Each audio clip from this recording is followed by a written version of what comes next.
Šeit būs viens stāsts no pieredzes, kā neejoša integrācija starp veikaliem un internetu veikalu, kurā parādās nepareizs atlikumu skaits, var sabojāt visu veikalu reputāciju. Piemēram, tātad, ja mēs skatāmies, iedomāsimies situāciju, ka mums ir 3 fiziski veikali. Te būtu viens veikals, otrs veikals un trešais veikals. Un parasti kaut kur pa vidu ir arī uzskaitas sistēma, bet, pieņemsim, šajā gadījumā visu uzskaita notiek pašā internetu veikalā, kas ir saintegrēta. Ja? Tātad šeit ir internetu veikals. Un kas notiek? Tātad no internetu veikalu uz fizisko veikalu tiek padoti dati. Ja?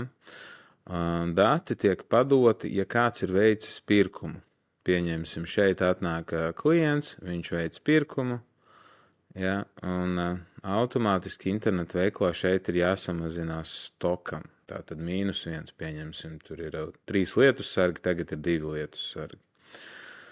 Un kas var notikt? Arī atnāk, piemēram, tagad otrs klients ienāk veikalā, un viņš internetu veikalā, un viņš arī vēlās tagad pirkt, un viņš arī nopērk no šejienes, ja, no interneta. Un tādā gadījumā palicis viens lietus sargs.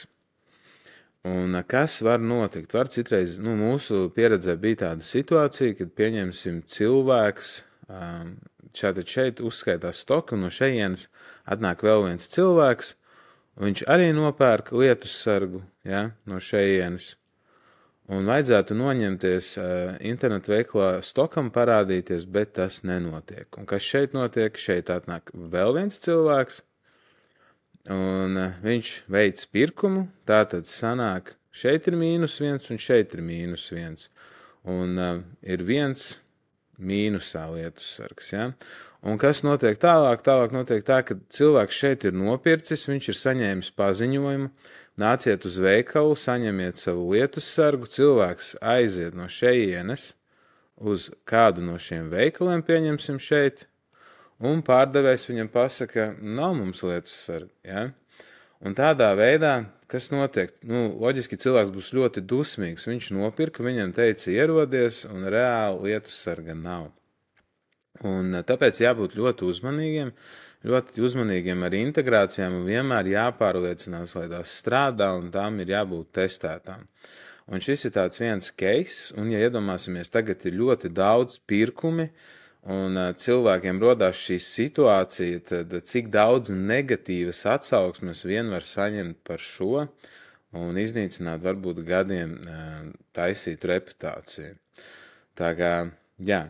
Tas ir tāds dzīves piemērs, un tas ir tāds atgādinājums, cik svarīgi ir, kad šīs integrācijas notiek perfekti. Un reālā situācijā, protams, ir tā, ka to visu apstrādā viena sistēma, kas ir speciāli tam paredzēta šeit būtu, un tad tā sistēma arī nosūta uz internetu veikalu, kur arī tiek padoti šie dati. Jo internetu veikals šis storefronts tomēr vairāk ir paredzēts tīri interneta pārdošanai, nevis tik lielai datu apstrādē.